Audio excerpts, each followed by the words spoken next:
मध्य प्रदेश की सियासत में इन दिनों कई तरह की कयासबाजी का दौर तेज हो रहा है। कयास मंत्रियों को लेकर, संगठन को लेकर और मुख्यमंत्री को लेकर भी। चर्चा तो गाहे बगाहे मंत्रियों की नाराजगी की होती ही है। दावे किए जाने लगे थे कि परिवर्तन की बयार चलने वाली है। कहीं चर्चा ये भी थी कि इस सबसे दिल्ली नाराज है। लेकिन अटल बिहारी वाजपेयी की जयंती पर मध्य प्रदेश के ऐतिहासिक शहर ग्वालियर में अमित शाह आए और घटनाक्रम कुछ ऐसा हुआ कि अब ये तो कहा जा सकता है कि दिल्ली और भोपाल में खूब सामंजस्य बना हुआ है और कयासबाजी केवल चर्चाओं तक ही सीमित थी। दरअसल अटल जयंती पर अमित शाह अभ्युदय एमपी कार्यक्रम में शामिल हो रहे थे। एक तो शाह और दूसरा अटल जी की जयंती, लिहाजा बीजेपी के संगठन और सरकार के छोटे बड़े नेता और मंत्री वहां मौजूद थे। मंच पर जब शाह की बोलने की बारी आई तो शाह ने सीएम मोहन यादव की जमकर तारीफ कर दी और 2 साल की उनकी उपलब्धियां भी गिनवा दी।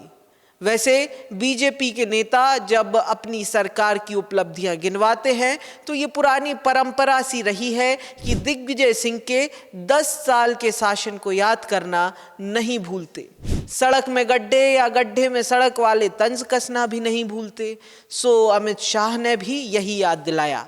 लेकिन इस बार जिक्र शिवराज सिंह चौहान का भी था। शिवराज को लेकर शाह बोले कि बीमारू का टैग प्रदेश से शिवराज ने उतारा और फिर सीएम मोहन को लेकर शाह ने कहा कि मोहन यादव शिवराज से कहीं ज्यादा ऊर्जावान मुख्यमंत्री हैं। मध्य प्रदेश को विकास का रास्ता दिखाने का काम एक प्रकार से भारतीय जनता पार्टी ने किया है। एक जमाने में दिग्विजय सिंह का शासन था, मध्य प्रदेश बीमारू शासन बनकर रह गया, बीमारू राज्य बनकर रह गया।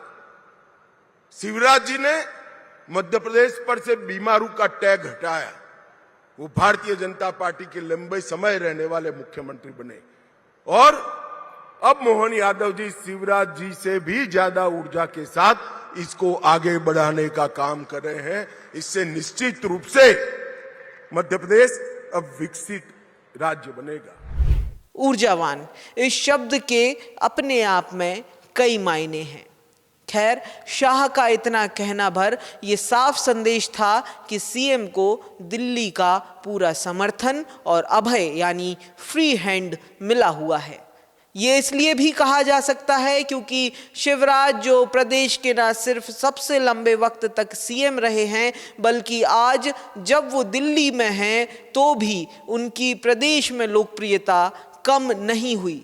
ऐसे में शिवराज के 20 साल और मोहन यादव के 2 साल की तुलना और उसमें भी मोहन यादव को आगे करना और फिर शाह ने मोहन यादव की तारीफ करते करते उनकी तुलना प्रधानमंत्री मोदी से भी कर दी।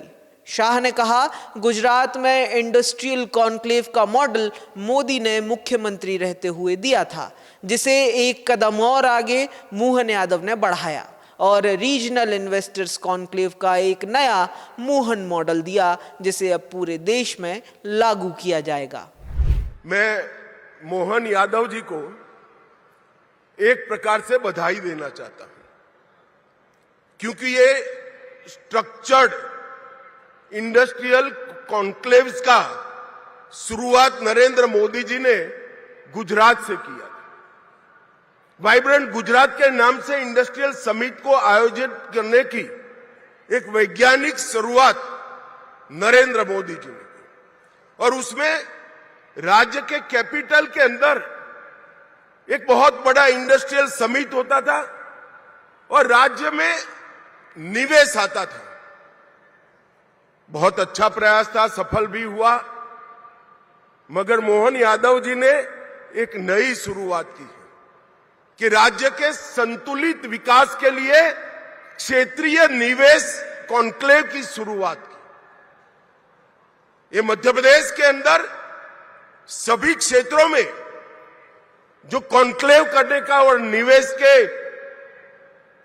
भूमि पूजन के कार्यक्रम करने का इन्होंने शुरुआत किया है वो सभी राज्यों में आने वाले दिनों में राज्य के संतुलित विकास के लिए बहुत फायदा करने वाले हैं। इससे ये भी साफ हुआ कि डॉक्टर मोहन यादव जो भी प्रदेश में कर रहे हैं उससे मोदी शाह खुश हैं, और आज की तारीख में मोदी शाह खुश यानी सब खुश, जिसका सीधा मतलब ये भी है कि शाह का इतना कहना भर उन नाराज फूफाओं के लिए साफ संदेश था जो बार बार मुंह फुलाकर दिल्ली दरबार में शिकायत लेकर पहुंच जाते थे।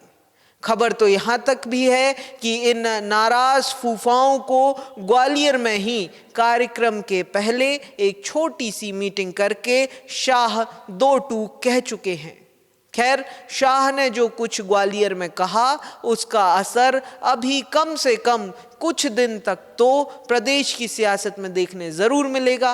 बहरहाल शाह की बात के हर कोई अपनी अपनी तरह से मायने खोजने में लगा हुआ है।